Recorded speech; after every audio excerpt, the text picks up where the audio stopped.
नमस्ते दोस्तों, स्वागत है आपका मेरे इस चैनल में जिसका नाम है इंस्पिरेशनल एंड मोटिवेशनल स्टोरी। भगवान गणेश को हम बहुत नाम से जानते हैं, जिनमें से एक नाम है एकदंत। और भगवान गणेश का एकदंत नाम कैसे पड़ा, इसके पीछे एक बहुत ही पुरानी कथाएं हैं, जानेंगे इस वीडियो में। पोस्ट अच्छी लगे तो प्लीज मेरे चैनल को सब्सक्राइब कर लीजिए, लाइक कर दीजिए और ज्यादा से ज्यादा शेयर कर दीजिएगा। भगवान गणेश देवी पार्वती और भगवान शिव के पुत्र हैं। एक बार की बात है जब भगवान शिव और देवी पार्वती अपने शयन कक्ष में विश्राम कर रहे थे। उस समय देवी पार्वती ने गणेश जी को आदेश दिया कि वह उनके कमरे के बाहर पहरा दे और किसी को भी अंदर ना आने दे। माँ की आज्ञा गणेश जी के लिए आदेश थी। उन्होंने वैसा ही किया और कमरे के बाहर पहरा देने लगे। उसी समय अचानक परशुराम वहां पहुंच गए। परशुराम भगवान शिव से मिलने के लिए बहुत उत्साहित थे। दरअसल उस समय पृथ्वी पर राजा कार्तवीर्य का अत्याचार बहुत बढ़ गया था और परशुराम ने इसी कारण उसे मार दिया था। यह खबर भगवान शिव को देने के लिए ही वह कैलाश भगवान शिव का निवास स्थान पहुंचे थे। भगवान शिव के कक्ष की ओर परशुराम को तेजी से बढ़ता देख गणेश जी उनके रास्ते में आ गए और उन्हें रुकने को कहा, लेकिन परशुराम भगवान शिव से मिलने के लिए बहुत उत्सुक थे, इसलिए उन्होंने कहा कि मुझे भगवान शिव से मिलना ही है। परशुराम की इस बात को सुनकर गणेश जी बोले, मैं आपको अंदर जाने नहीं दे सकता। माँ ने किसी को भी अंदर ना आने का आदेश दिया है। गणेश जी की यह बात सुनकर परशुराम गुस्से से लाल हो गए। उन्होंने कहा, तुम मुझे भगवान शिव से मिलने से नहीं रोक सकते।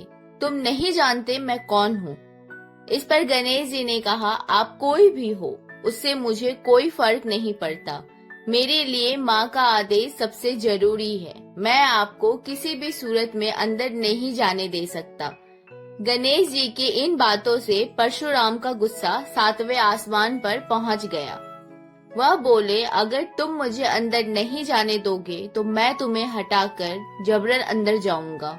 इतना कहकर परशुराम आगे बढ़ते हैं, लेकिन गणेश जी परशुराम को अंदर जाने से रोकने के लिए धक्का दे देते हैं और परशुराम दूर जाकर गिरते हैं। खुद को अपमान होते देख परशुराम जी गणेश जी को सबक सिखाने के लिए कई अस्त्र शस्त्र का इस्तेमाल करते हैं, लेकिन उनका गणेश जी पर कोई असर नहीं होता।